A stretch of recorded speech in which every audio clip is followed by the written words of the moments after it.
couple friends have asked me to watch this. I'm going to watch it again and respond in real time with my friend Charlie here. It's going to be a heavy conversation, but I think we are ready to have it. And it's important that we don't just sweep things under the rug at this point, especially as we're all feeling the call to community and to collaborate with one another. And we're all clearly seeing the importance of unifying. Look, I got some trust issues, man, and I'm just going to say it. I'm just going to go ahead and say it. Those of you who got vaccinated, I don't know if I can trust you. Whatever your choice was at that time, I have compassion for everybody.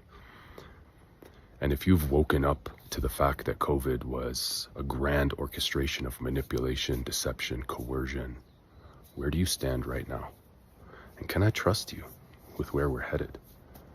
Because I got some trust issues, feeling like the people will turn on you.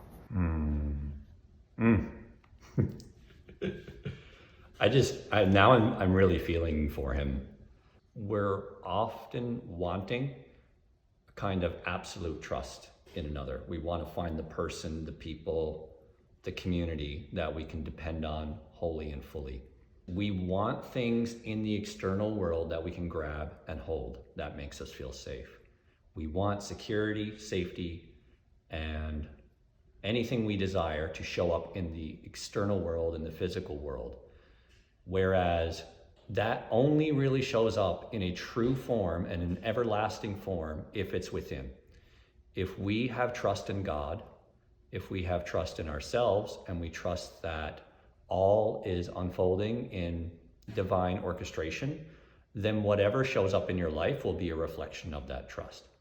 So if Ihsan here is struggling to trust others because of a decision that they've made, then I don't think it's really to do with that decision. I think it's his perhaps lack of trust with God in general. And I don't want to put that on him. I don't want to project that onto him. I'm sure there's many layers to this. This is just how I'm interpreting it at this time. Thoughts, Charlie? I mean, it is true that humans cannot be trusted. Mm-hmm.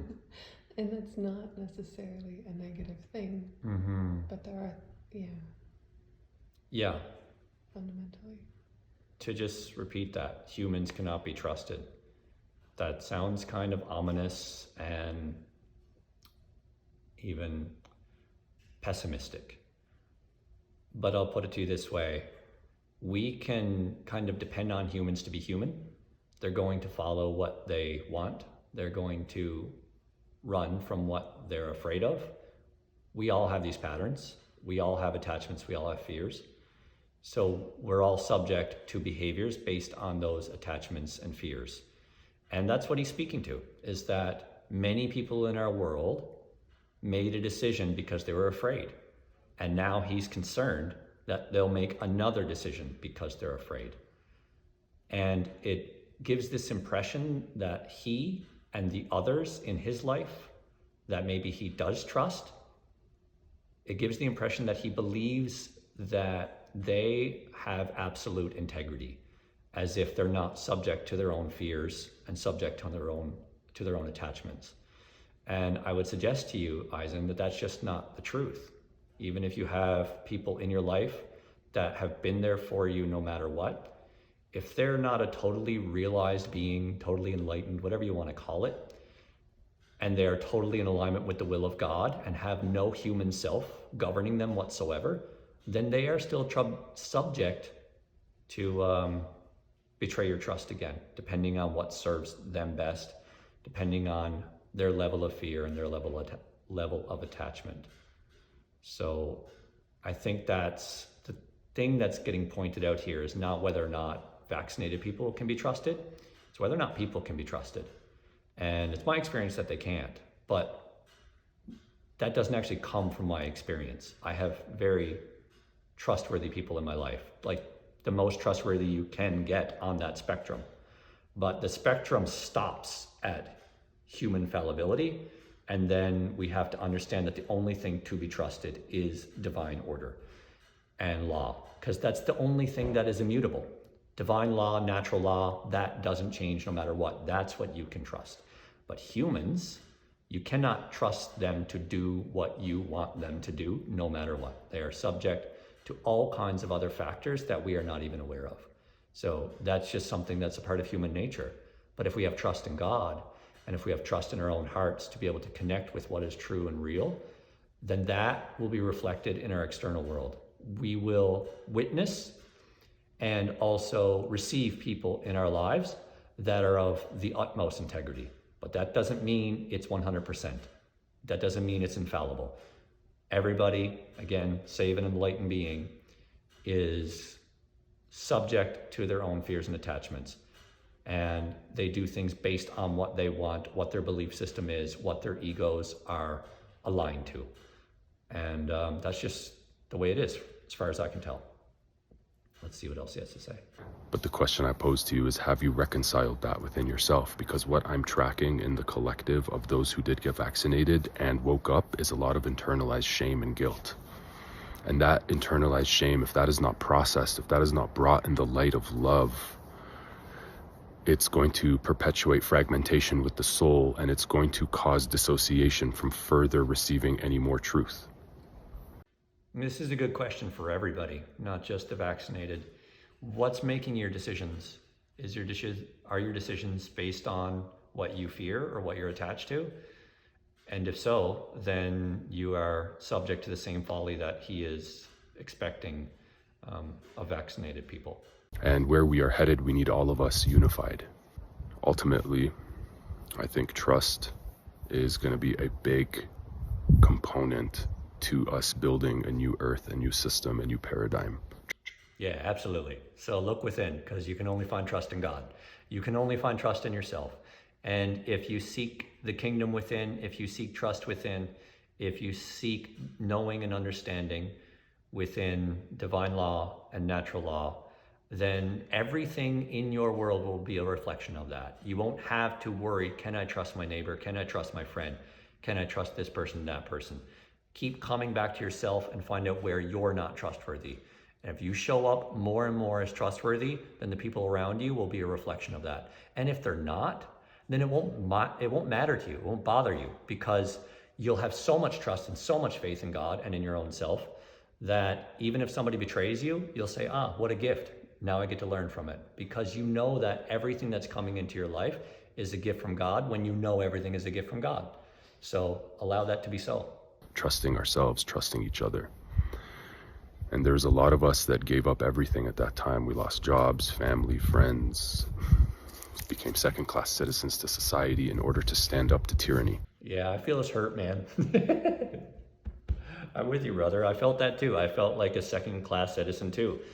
And I was hurt by some people in my life that saw me differently because I had a different opinion. And I think that's maybe something that needs the light of truth to shine on his own heart, for him to deepen into that pain and go through that pain as a gateway to a deeper understanding of what's real and true, which is those people were never to be trusted to begin with. Don't put all your eggs in the basket of humanity. Put your eggs in the basket of God and you will never go awry. So I feel you, brother. It was a challenging time. And yeah, I invite you to continue that process of observing what's there for you. And yeah, as I said, it feels like that was just the beginning. And so for me, I've been really discerning. Like, if you got the vaccine, like, I love you. And I respect whatever led into that choice. And can I trust you? Can I trust you? See, this makes me wary of him. When he has this doubt because he's leaning on people to be trustworthy, that makes me not want to trust him, because he's not coming from the eternal trust, the eternal truth. He's coming from whether or not people fit into his expectations.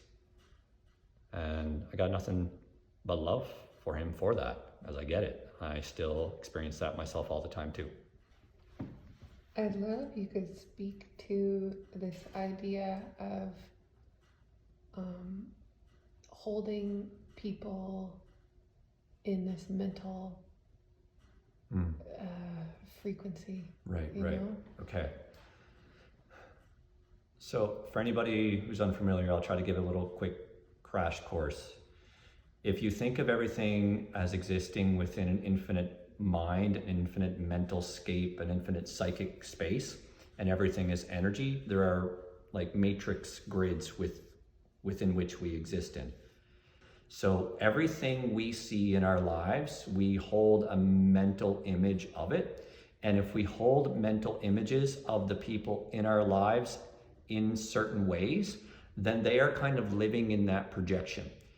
Their own sovereignty always has the capacity to transcend any projections that's imposed upon them.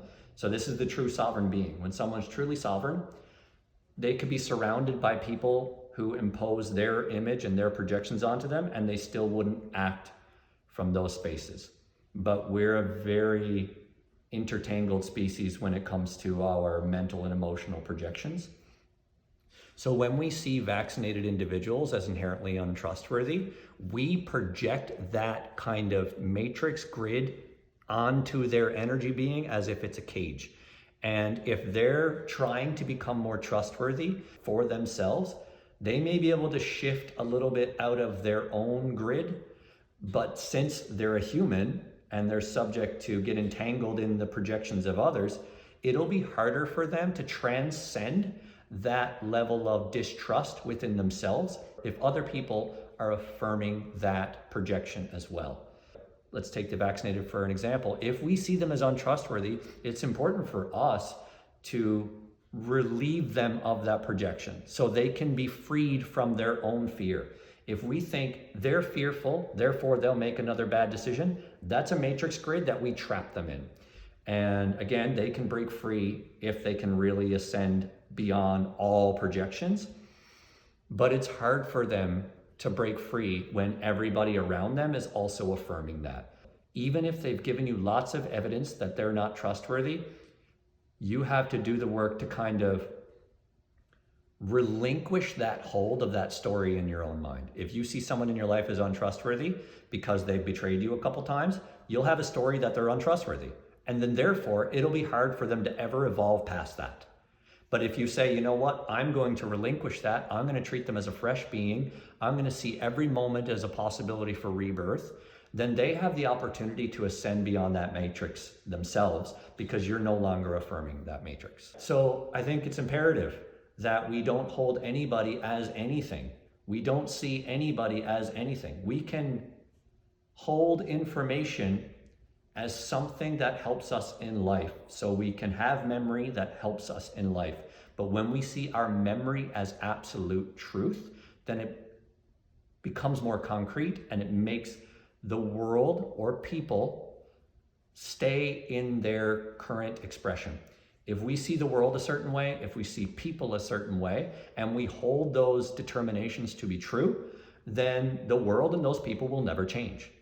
But if we say, they've been this way in the past and they've exhibited these features in the past, but this is a fresh moment and they can evolve right now, they can transcend all of those projections right now, and we see every moment as a brand new moment full of creation, then the world can change instantly and people can change instantly. And it's our duty as conscious beings to relinquish our own projections onto others and onto the world so those things can actually change. If we really want people to change, find out why we hold them, what fear is keeping those projections in place, and face those fears so then we can offer them trust again and forgive again. As Jesus said, forgive 7 times, 77 times, or something like that. I'm forgetting it. But basically what he's saying is forgive ultimately. Never stop forgiving. Never condemn your brother or sister to an absolute expression, because for one, they can't be because everything's changing. And two, the more you do it, the harder time they have of evolving. The only true security comes from within, and it comes from your relationship with the divine, from your relationship with what is actually true. And so I encourage you to do that, because that's what will unify us when we all meet at the bottom of the ocean, where it's just one water rather than all the waves in different forms. We need to come back to the space where we're all one, we are coming back to that space, and the more we do so, the easier it will be to bring about a truthful and harmonious world that we're all longing for. That's my view of it. I welcome your reflections so I can grow and refine in my own truth. And that could be the service you give to me, because we are truly all in service to one another. We are all in this together, as he said so beautifully. I love you, Ihsan. I'm with you, brother. If you see this, then it's an honor to be witnessed by you. And I welcome your conversation, because you are clearly a powerful being with much to share that can really bring about beautiful change. Yeah, we are in this together. I love you all. Peace.